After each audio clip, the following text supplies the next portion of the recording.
Lá em 1 Coríntios 11, no verso 23, o apóstolo Paulo ele fala assim: pois eu recebi do Senhor o que também vos entreguei, e que o Senhor Jesus, na noite em que foi traído, tomou o pão e, havendo dado graças, o partiu e disse: esse é o meu corpo que é por vós, fazei isso em memória de mim. Do mesmo modo tomou o cálice depois de haver ceado, dizendo: esse cálice é a nova aliança no meu sangue, fazei isso todas as vezes que beberdes em memória de mim. Irmãos, foi isso que o apóstolo Paulo recebeu de Jesus, amém? É o que nós lemos lá em Lucas 22. Agora o que ele vai dizer aqui, você já vai entender o porquê que ele falou. E no 26, pois todas as vezes que comerdes este pão e beberdes esse cálice, anunciai a morte do Senhor até que ele venha. 27, isso aqui não foi Jesus que falou, preste atenção, mas eu já vou explicar por que está aqui. No 27, de maneira que aquele que comer ou beber o cálice do Senhor indignamente, será réu do corpo e do sangue do Senhor. Mas cada um examine-se a si mesmo, e assim coma do pão e beba do cálice. Pois aquele que come e bebe para si juízo, se não discernir o corpo do Senhor. Pois esta razão há entre vós muitos fracos e doentes, e não poucos já dormem. Amém? Amém não, né? Agora é misericórdia. Então eu falei até no culto passado aqui, irmãos, né? Que rola até um tipo de ameaça de morte no culto, né? Tipo, olha, se você estiver em pecado e tomar desse cálice, você vai morrer. Não, eu queria explicar esse texto para vocês, né? E é interessante que Paulo, ele menciona a ceia de Cristo, né? Mas ele acrescenta. Por que ele acrescenta? A resposta está nos 3 versos anteriores desse texto que nós acabamos de ler. Então eu queria ler os 3 anteriores. Eu li de propósito a partir do 23, mas eu queria ler a partir do 20, amém? Os irmãos conseguem me acompanhar? Está complicado? Amém. Então olha o que ele fala em 1 Coríntios capítulo 11, no 20.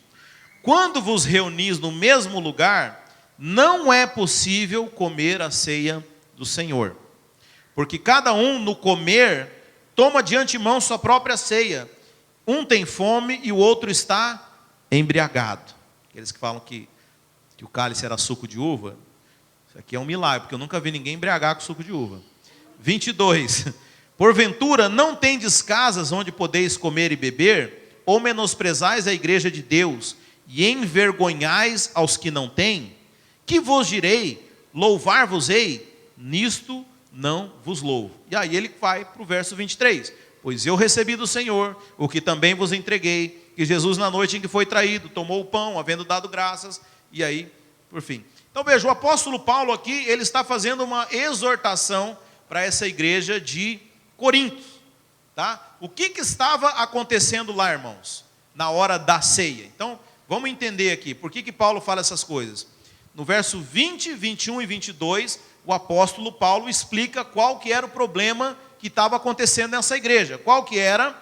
Os caras, ia lá no 21, porque cada um no comer toma de antemão a sua própria ceia, ou seja, não era isso aqui, né? Não era só uma tacinha, não era só um pãozinho, era de fato uma refeição que eles faziam. E aí chegavam os caras esfomeados, né? Porque Paulo falou, vocês não têm comida em casa, né? Os caras chegavam e tomavam, ia se avançando, se atracando, né?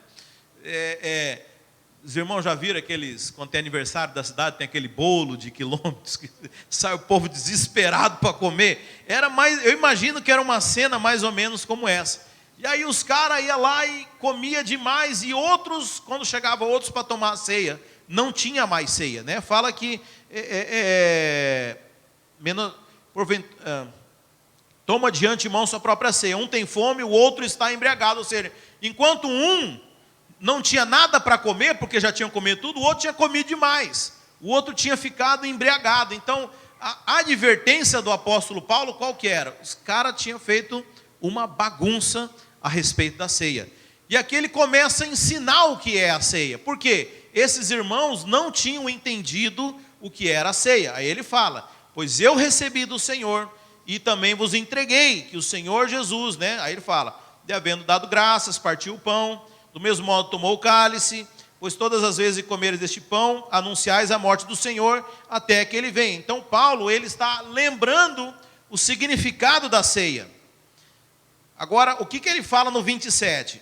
Agora já é Paulo novamente repreendendo aqueles irmãos de Coríntios. De maneira que aquele que comer do pão, beber do cálice do Senhor indignamente, será réu do corpo e do sangue do Senhor.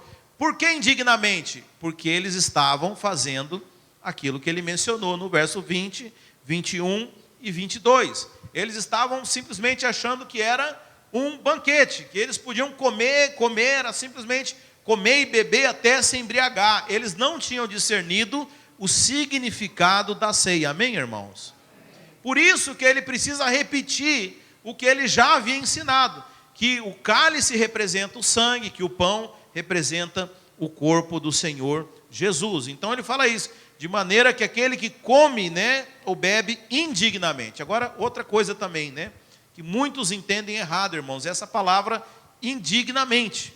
Indignamente, se ainda minha memória não falha, é um advérbio de modo. É a maneira como você faz as coisas. Amém? Não está falando se você é digno ou se você não é digno. Se você for por esse lado, você pode ver o apóstolo João, quando ele tem a visão do Apocalipse. Ele fala que havia um livro, que é o livro da vida nas mãos do Senhor, e que ninguém era digno de tomar aquele livro da mão do Senhor. Ou seja, nenhum de nós é digno se não fosse por causa do sacrifício de Jesus. Mas se Jesus derramou o sangue, todos nós nos tornamos agora dignos. Então não tem nada a ver comigo ou com você. Não tem como metade aqui ser digno e metade não ser digno. Mas apesar de salvo, você pode fazer indignamente. Amém? Fala assim, indignamente. Então como que é fazer indignamente? É a maneira de você fazer. Você pode ser digno, mas você pode estar fazendo indignamente. O como que você faz isso indignamente? É só você ler o verso 20, 21 e 22 desse texto. O que ele fala, cada um no comer, toma de antemão a sua própria ceia, enquanto um está tendo fome, o outro já está embriagado. Isso é tomar a ceia indignamente, ou seja, sem discernir o significado dela. Amém? Então Paulo ele fala, de maneira que aquele que comer o pão ou beber o cálice indignamente será réu do corpo e do sangue, mas cada um examine-se a si mesmo, e assim coma do pão e beba do cálice. Então examine-se o que, irmãos? Se você está fazendo isso dignamente, se você tem discernimento. Então o que determina se você está tomando a ceia indignamente ou não, é você ter consciência daquilo que você está fazendo. Amém? Porque os irmãos pegaram essa cerimônia e não tinham entendido o significado dela. Achava que o vinho estava lá só para ele beber. Achava que estava o pão lá só para ele comer. Eles estavam o quê? Fazendo indignamente. Então Paulo fala, olha, você examine para ver se você está fazendo com entendimento. Ok? Ah, pastor, mas ainda tem uma ameaça de morte aqui, 29. Pois aquele que come e bebe para si juízo, se não discernir, se não discernir o corpo do Senhor. Por essa razão há entre vós muitos fracos e adoentados, e não poucos dormem. Dormir é a forma bonita do crente morrer, Você sabe, na Bíblia, no Novo Testamento, quando fala que um crente morreu, ele nunca usa a palavra morrer, porque nós não morremos mais, nós simplesmente dormimos, amém? Você dorme, mas você não morre mais. E aí eu vou dar de graça para você já uma revelação. Quando fala que Ananias e Safira morreram, é porque eles não eram crentes. Porque todas as vezes que um crente morre, a palavra de Deus não usa o termo morrer, fala dormir. Então provavelmente eles não eram crentes, estavam ali no meio da igreja. A Bíblia fala que eles mentiram para o Espírito Santo e eles morreram, porque eles não eram crentes. Amém? Nada a ver com o que eu estou falando, Por essa razão, irmãos, então, qual razão, irmãos? Por tomar a ceia de forma indignamente. Há muitos entre vós, fracos e adoentados, e não poucos que já morreram. Ora, então está aí, pastor, quem fizer isso aqui indignamente, vai ficar fraco, vai ficar doente e vai morrer, não é isso? Não, absolutamente, irmãos. Deixa eu explicar para você uma coisa.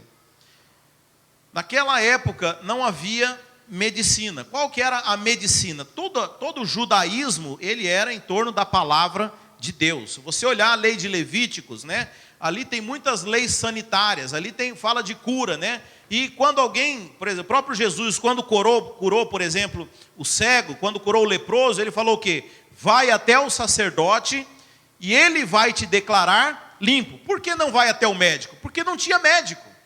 O médico era o sacerdote. Então a pessoa, ela era curada pela palavra de Deus. A palavra de Deus era medicina. Lá em Salmo, quando fala que a palavra de Deus, ela é cura para nós, você pode acreditar nisso, irmãos, que a palavra de Deus, ela cura a nossa vida. Então veja, não tinha remédio, não tinha hospital, não tinha médico, né? Nós estamos falando isso aqui no tempo de Cristo, né? A gente quer ler às vezes a Bíblia com a nossa cabeça hoje. Então a única maneira de alguém se curar era como? Através da palavra de Deus. Então Paulo diz o seguinte: olha, porque vocês não tiveram discernimento do significado disso aqui, muitos de vós estão doentes. Mas não está doente porque tomou a ceia indignamente. Não ficou doente porque tomou indignamente. Você não foi curado porque você não entendeu o que é a ceia. Se você entendesse o significado disso, se você fosse olhar o profeta Isaías que falou, né? Pelas suas pisaduras nós somos sarados. Cristo levou as nossas enfermidades. Todas as vezes que você tomasse a ceia do Senhor, você ia estar trazendo cura para si mesmo. É isso que o apóstolo está falando. Olha, porque vocês não discerniram o que significa a ceia, por isso que vocês ainda estão doentes, por isso que tiveram pessoas que morreram, porque se tivessem discernido e feito da forma correta, teriam sido curadas, porque elas teriam entendido o significado da ceia do Senhor. Amém, irmãos? Então quando a Bíblia fala examine o homem a si mesmo, veja, não está falando de pecado. O próprio Deus fez uma aliança conosco e disse o quê? Dos seus pecados jamais me lembrarei. A ceia é para lembrar do perdão. Na antiga aliança, o Yom Kippur era para lembrar dos pecados. Mas Deus falou assim, qual que era a vontade de Deus? Remove o primeiro, estabelece o segundo. O primeiro lembrava de pecados, o segundo lembra do perdão. Então veja, ceia não é dia de você olhar para os seus pecados. Ceia é dia de você olhar para Jesus. Jesus falou, fazei isso em memória de mim. Em memória de mim. Irmãos, não lembre dos seus pecados. Lembre do perdão que o Senhor Jesus concedeu para você. Aleluia.